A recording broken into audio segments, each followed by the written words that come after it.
we're going to jump right into it, but suffice it to say that it's a real pleasure to have Don Graves, who serves as the 19th Deputy Secretary of Commerce.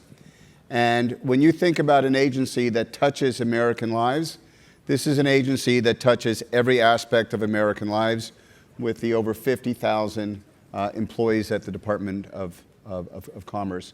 And this is someone who has had leadership roles at the highest levels in government, in nonprofit, in the private sector, has been an entrepreneur. Clearly, he has a very big role today. I can't hold down a job, apparently. But your mother's been very proud of you. So I think that's a good segue. You've done all these amazing things, and then on your bio, I note that you have a family connection to the Department of Commerce, and that was sort of a wonderful point with all of those things. Can you just tell us about that connection? Sure. I'm very fortunate that I get to serve in this wonderful department. And Eric, thank you first for allowing me to join this fantastic conversation. Thank you. I serve in this department, and the department, you alluded to this, is really the department, people think of it as the Department of Business, but it's really the Department of People and Communities, the Department of Data and Science. And what I realized is that we think about business as this entity, but business is actually people. It's about the communities in which we live. It's about ideas and innovations. And fortunately for me, I have a family history that is replete with stories that have gotten passed on. I know that a lot of other people have stories, but they don't often, as I think they should, turn into meaningful opportunities for families. So my 4 times great-grandparents, formerly enslaved, found their way to Washington, D.C. And starting a new life, they decided to start a business because it was one of the ways that they could actually build family wealth. And that business for them was basically they got a horse and a buggy, and they were serving as a taxi business, a hack carriage business, if you will. And they started building that business, and they were looking for land that they could buy. And the only land that they could afford in proximity to downtown D.C. at the time, there weren't that many buildings, but the only land that they could afford was sort of swampy land. It actually was swampy at the time. That's just down the street from here, well, actually a few blocks over, but on 15th Street, where the Commerce Department's headquarters now sits. So they started their business there. They raised their family, and their son went on to start and run a number of businesses, including a hotel, one at the time, the premier hotel in Washington, D.C., and he also became one of the very first black patent holders. It's a great story, and every day that I go in, I think about my ancestors. But what I also think about is not just the success that meant for my family, but I think about all the families who didn't have the opportunities that they had. They were very fortunate that they had people on a network who helped them succeed. And I think about the millions of Americans who don't have that experience, who come from disadvantaged backgrounds, who are living in underserved communities, and can't turn those great ideas into lives of dignity because they don't have the opportunity. So I'm profoundly privileged to work where I am and be able to work on this work and be at the Department of Commerce that focuses on righting that wrong, the systemic wrongs that we've seen for so many communities across this country. Well, I hope that they're not your landlord at this point. So I think you made a very important point. It's about the people. And when you think about economic development strategy, it's about the people and how you're touching their lives. We spent the day talking about equity. How would you reflecting on it, assess sort of the state of equity today in America? It's a great question, and I think it's important for us to do that assessment on a relatively frequent basis. Because in my view, our country's diversity is our greatest strength. It is an asset of this country. The fact that we have people from different walks of life who have different lived experiences, that allows us to innovate, to come up with new approaches to things. It's why we've succeeded for almost 250 years as a country, because a set of people may approach an issue in a challenge or an industry in a certain way, and you get people who have a different lived experience. Doesn't matter gender, race, ethnicity, religion. They have a different lived experience, and they approach that issue with a different eye, and they come up with a solution that moves us in a different direction. That's what's powered this country for so long, and I think that's what will lead us forward. The challenge, as we all know, is that we're still dealing with the effects of hundreds of years of systemic racism, the effects of protections constantly being eroded for women, the challenge that we face of people who have different viewpoints, who come from different geographies, who don't have the same opportunities that some of us who may live in big cities like this one may actually have. And it varies different depending on which part of the city you're from. So we have to have that assessment. I think we are making progress, and we certainly are doing that in this administration, but it's going to take a lot more work to get us where we need to be. Your comment on diversity is right on point. It's absolutely critical. And if we look at the demographic trends, we're only becoming a more diverse country. And so with that in mind, how do you think about, commerce does a lot of things, but economic strategy, how do you think about what is a good, equitable economic strategy in the face of a growing diverse population? I think that the key is to understand that we're not thinking about setting aside small pieces that are equity focused and, this is going to be the equity portion of a big project. This isn't going to be for those folks. We have to talk about everything that we do in this country.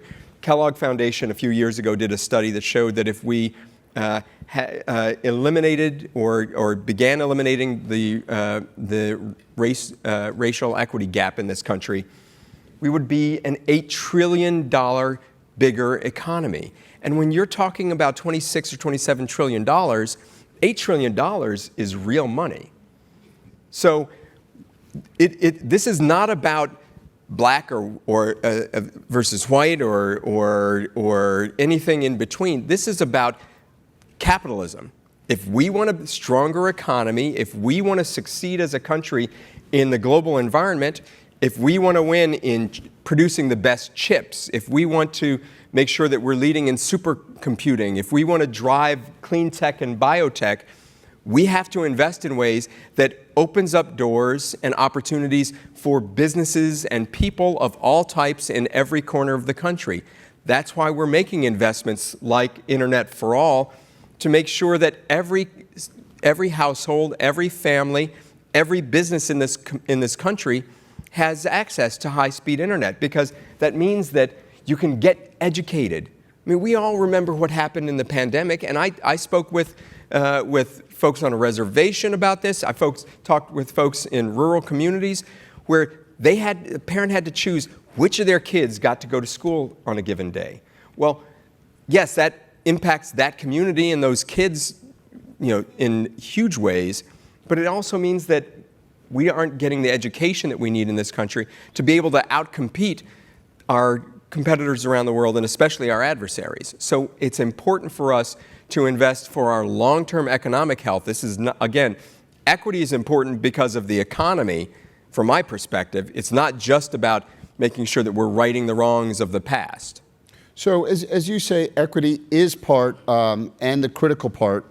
And if we do it right, inclusion for all, it's a much larger economy. At U.S. News, we spend a lot of time thinking about the data, in terms of our rankings or a lot of the journalism that we do. I'm not going to complain as a Williams College. Okay. Yes, number one on the liberal arts colleges for many years, I might add.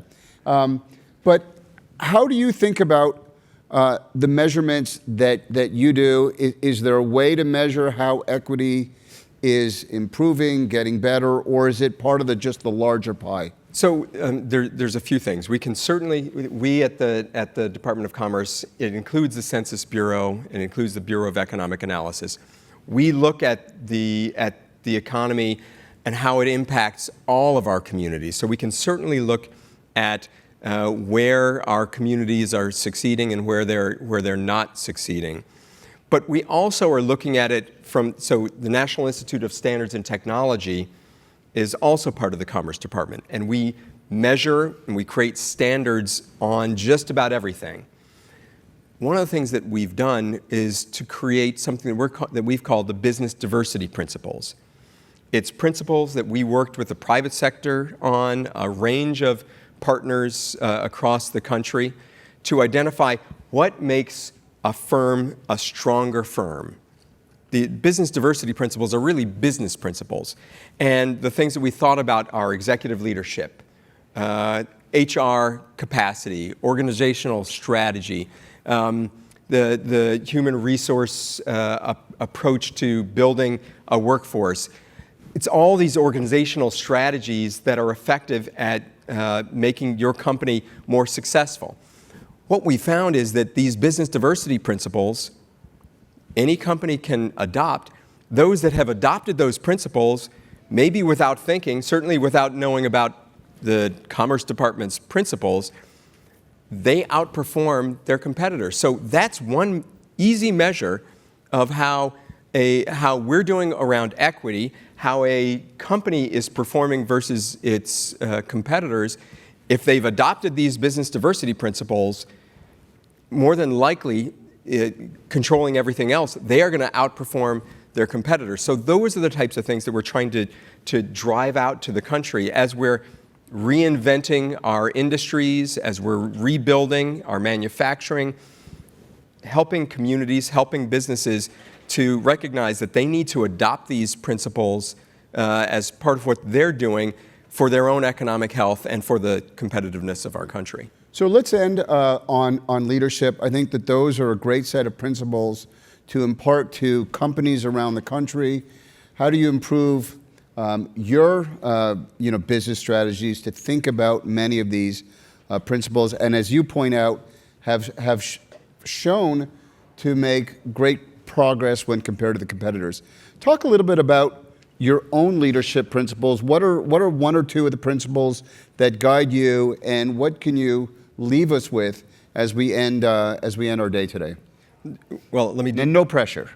Well, the good thing is, and I'll pick up on where Janice left me. This is something that I've worked with the president for a very long time, and so there are two things, well, maybe three things that he focuses on, and it flows out to the rest of the administration. Part of it is about people.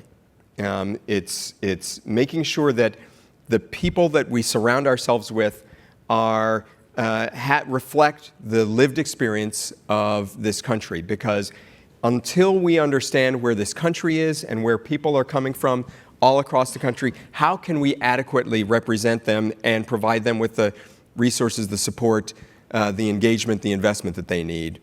Second thing is, again, a focus on people. It's remembering that we're not talking about trillions of dollars, about the macro, about, this program is doing $50 billion. That's great. We have huge dollars flowing to communities, but it's about the impact that we're having with individuals. So I think about Johnny Turnage in Detroit, who started Black Tech Saturdays, recognizing that there's a dearth of opportunity for black entrepreneurs in the tech space to talk to one another and to get connected with capital, and the ways that we can help through our Minority Business Development Agency. It's about the young woman who has the largest woman-owned EV charging company, facility company in the country, and the opportunities that she has in taking EV charging all around the country, building up her own community, and also being competitive in the rest of the world. The third thing that I would say, and this is something the president talks about a lot, I had a former boss who had served as the ambassador to Tanzania, dear friends with then Secretary Ron Brown, former Secretary of Commerce, and we were close with him. We're supposed to travel with him on the flight to Europe, and we had to pull out at the last minute. Unfortunately, his trip ended in disaster when his plane crashed and took his life and the lives of dozens of our colleagues and other business people. Well, it turned out that my then boss was about to give a speech when we got word that his plane had crashed. We didn't have the internet the way that we do now, and so word came by word of mouth, and so he was literally about to give a speech, gave him the word that Ron Brown had died, and he turned to me, crestfallen, handed me his speech, went up on stage, and holding back the tears, he gave most impassioned speech I've heard. I wish I had taped it. I wish I could remember everything, but there was one thing that he said that I remember and have made this sort of my leadership principle. He said, you have to have a sense of urgency about that which you're called to do, because life and times are tenuous. You never know how much time you're going to have on this earth. You never know how much time you're going to have in any of these positions. And it's not just deputy secretarial positions, it's any of the positions that we have. The amount of time that we have to drive this work and have an impact, a positive impact on communities and our people is this brief. So we better take advantage of it now while we can and have that impact. So that's what I do to think about Well, thank you. And I think that's a great way to end, with everybody remembering it's a sense of urgency. And that is critical. So everybody, please join me in thanking Don Graves for his leadership, for his public service, and for his time this afternoon. Thank you so much. Thank you.